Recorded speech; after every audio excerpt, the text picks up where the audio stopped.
अल्लाहुम्मा सल्लि अला सय्यिदिना व मौलाना मुहम्मदिन।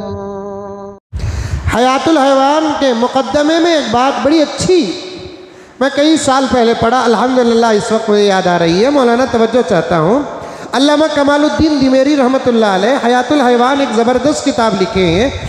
उसके मुकद्दमे में एक बहुत बेहतरीन बात लिखी है कि हर मूज़ी जानवर इंसान का दुश्मन है।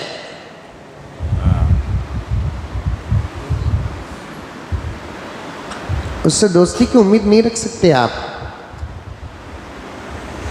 अगर वो दोस्ती करता है तो वो उसकी मजबूरी होगी, या वो हमको मोहलत दे रहा है, या नहीं तो वो हमारी वजह से मगलूब है। मौका मिलते ही वो हमको ज़रूर डसेगा, मौका मिलते ही वो ज़रूर हमको काटेगा, मौका मिलते ही वो हमको ज़रूर मारेगा। हर दरिंदा और हर मूज़ी इंसान का दुश्मन है। देखे नहीं कि कई लोगों के हादिसे घरों के अंदर अपने पालतू जानवरों से हुए हैं। बच्चों से ज़्यादा प्यार करके जानवरों को पालते, लेकिन हादिसा उन्हीं से हुआ।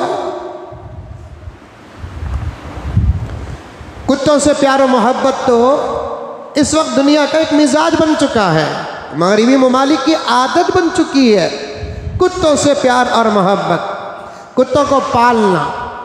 मेरे पास वो रिपोर्ट भी मौजूद है कि चंद दिन पहले एक बहुत बड़ी मालदार औरत अपनी पूरी प्रॉपर्टी कुत्ते के नाम कर दी।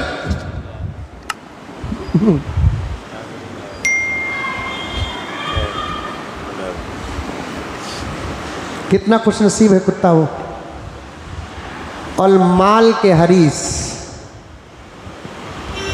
मैं बड़ी एहतियात के साथ ये जुमला कह रहा हूँ कि माल के जो हरीस होते हैं, हलाल और हराम की तमीज़ किए बग़ैर माल को हासिल करना ज़िंदगी का मकसद और कामयाबी समझते हैं। मेरे इस छोटे से वाक़ये को सुनकर सोचते होंगे, ऐ काश के हम वो खुशनसीब कुत्ता होते।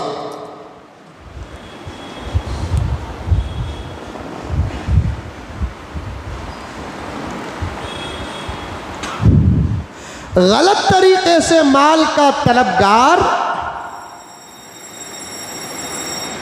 और दुनिया से बेहद मोहब्बत करने वाला, जिसे फुला और फुला कुत्ता कहना तो दूर की बात, खुद प्यारे आका ने कुत्ता कहा है।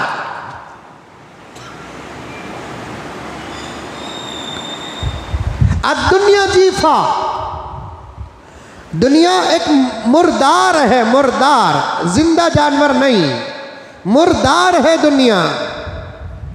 तालिबु हक खिलाब, इस दुनिया का तलबगार कुत्ता है।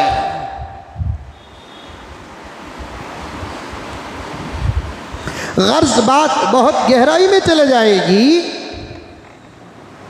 कि मूज़ी जानवर और दरिंदे जो होते हैं वो इंसान के दुश्मन होते हैं।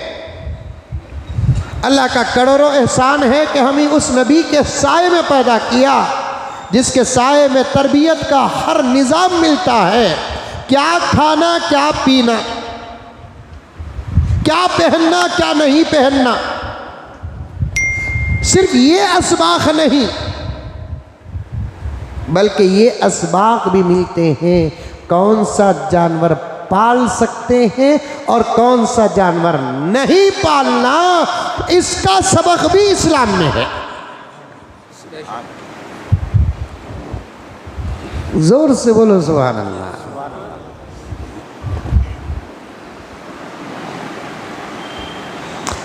कई साल पहले मेरे वालिद साहब रहमतुल्लाह अलैह जिंदा थे। वो ऐसे टेलीफोन, वो फ़ोन ऐसा उठाते ना, क्या बोलते हैं उसे, रिसीव, लैंडलाइन फ़ोन का ज़माना था, घर में भी फ़ोन था। तो जैसे इस ज़माने में लोग हमारे से सवालात करते हैं, अब्बा जान से भी सवालात करते थे और दूसरे उलमा से भी सवालात करते हैं। करना चाहिए, अच्छी बात है। मैं तो बड़ी अहमियत बताता हूँ सवाल करने की कि एक साहब वाली साहब को बजरिए फ़ोन के सवाल कर रहे हैं कि मौलाना कुत्ता पाल सकते क्या। मैं भी था घर में, वाली साहब रहमतुल्लाह अलैह फ़ोन में बात कर रहे हैं, क्या बोले तो उन्होंने फिर सवाल को दोहराया कि मौलाना कुत्ता पाल सकते हैं क्या। तो वाली साहब का इल्ज़ामी जवाब देने का मिजाज था, पहले इल्ज़ामी जवाब देते थे। वाली साहब जवाब देने से पहले पूछा कितने बच्चे जी तुम ना। हजरत 3 बच्चे। वाली साहब ने फरमाया पहले उनको पालो।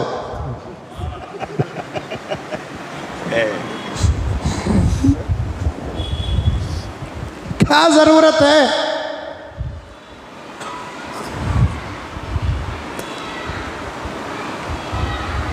ये पूरी शान के साथ मैं कह सकता हूं मेरे प्यारों कि इस्लाम से प्यारे असबाब रब्बे काबा की कसम किसी धर्म में नहीं है।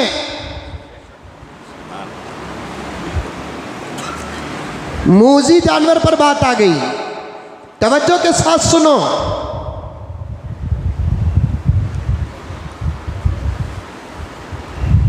क्या पालना क्या ना पालना ये भी अल्लाह के नबी सल्लल्लाहु अलैहि वसल्लम ने बताया। और जानवरों को पालेंगे तो कभी कभार हमारे असरात जानवरों पर पड़ते हैं, कभी कभार जानवरों के असरात हम पर पड़ते हैं। ऊंट पालने वालों के अंदर सब्र का मादा ज्यादा होता है, घोड़े पालने वालों के अंदर ताकत में इजाफा होता है, क्योंकि घोड़े मैदान जिहाद के असरात पड़ते हैं। असरात प्यारे आका ने फरमाया घरों के अंदर कभी कभार मुर्गियां पाल लिया करो। आका के घर में मुर्गे और मुर्गियां भी थी। एक ज़ईफ़ तरीन रिवायत में आता है कि जिस घर के अंदर मुर्गा हो तो उस घर के अंदर शैतान दाखिल नहीं होता। वजह मुर्गा क्या तावीज़ क्या, जानवरों की बोली की भी ताबीर है। अलम तरा अन्नल्लाह युसब्बिहु लहू मन फिस समावाति वल अर्द वत्तैरु साफ़ात। अल्लाह ताला फरमाते हैं ज़मीन व आसमान में जो कुछ है सब के सब अल्लाह की तस्बीह बयान करते हैं। यहाँ तक के परिंदे भी तस्बीह बयान करते हैं, वो भी नमाज पढ़ते हैं, लेकिन उनके नमाज का तर्जुमा अलग होगा, उनके नमाज का तरीक़ा अलग होगा। कभी कभार तो बाज़ परिंदे हमारी तरह भी सजदे करते हैं।